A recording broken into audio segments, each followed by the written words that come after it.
Alright, what's going on, everybody? Up here at the wood lot. I ain't been up here in a minute due to the fact that I've done, I don't know, 2 or 3 tree jobs.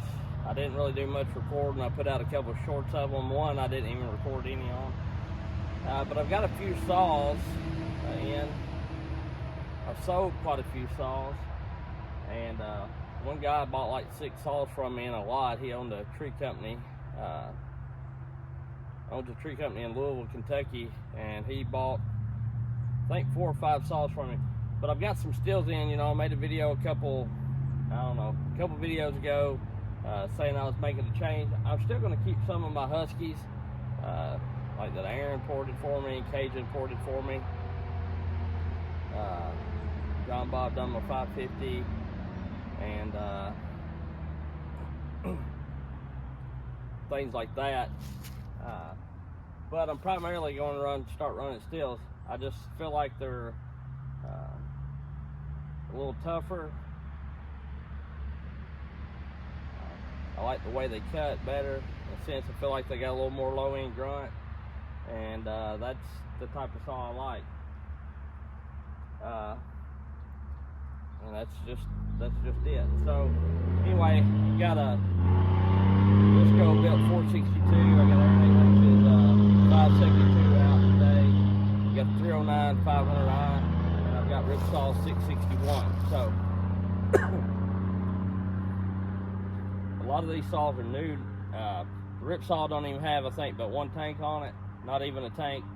I just put the second one in there. It was about out of the first one. The 309 maybe has 2 or 3 tanks. I'm not sure about the Briscoe built, but the Aaron A. Lynch 572 should be broke in, or it's right on the brink of it. And I may not do any time cuts. I may do some cookie cutting just to see. And I changed the dogs out on the 500i and the 462. Went back to the stock dogs. I love the West Coast Saw dogs.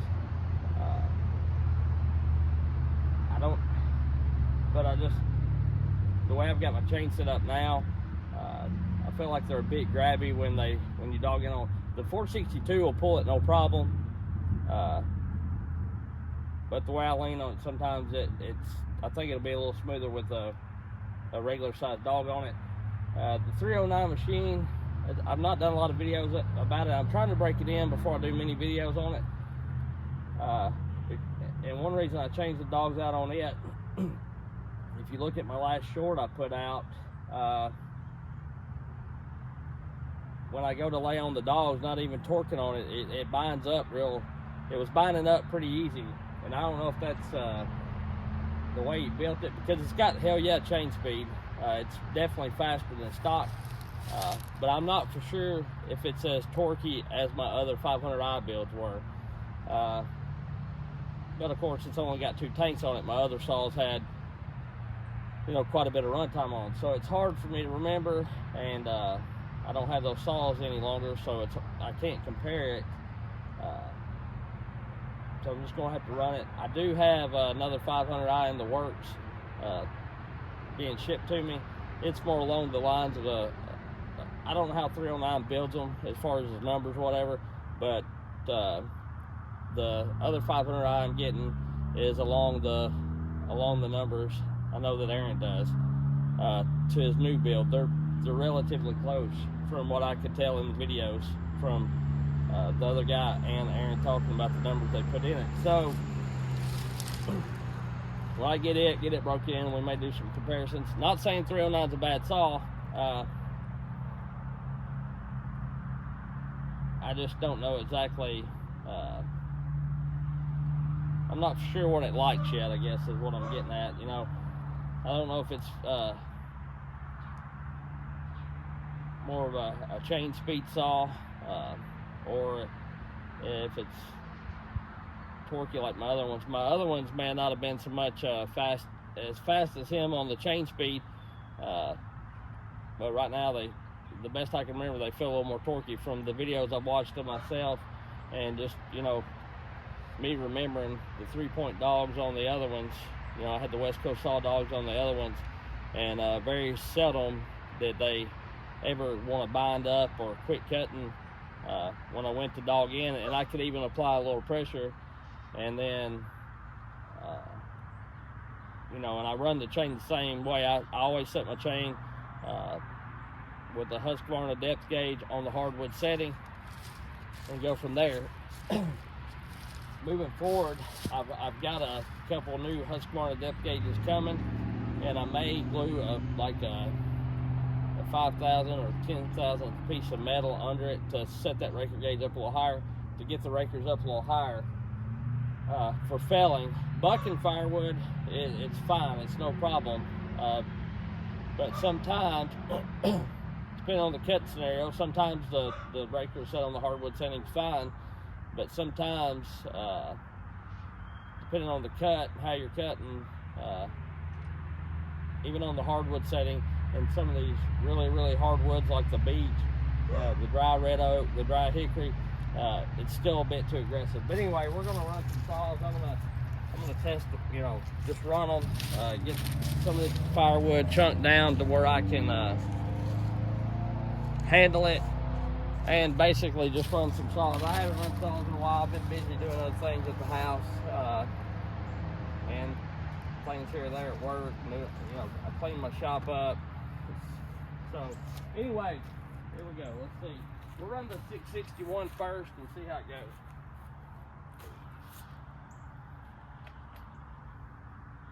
No decon.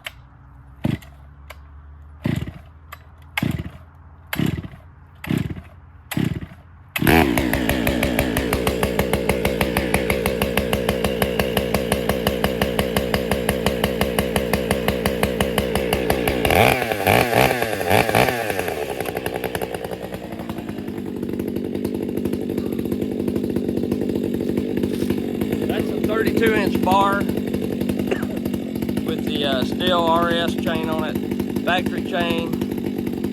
I feel like, to me, Stihl's chains, factory and with Archer, the rakers are a bit lower. A lot of times I'll sharpen a Stihl chain 2 or 3 times before I ever touch the rakers on it. So, depending on the sharpening, you know, if I rock it, then of course, you know, I'll take a lot off of it. But if it's just clean up sharpenings, yeah, I'll sharpen it 2 or 3 times before I ever even start to think about lowering the rakers. In this kind of wood right here, in the dry hardwoods. Now, if you're cutting poplar or softwood, or even a softer hardwood, sometimes ash, you know, if it's green, if it's not dead, then I run a little lower rate.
Too terribly.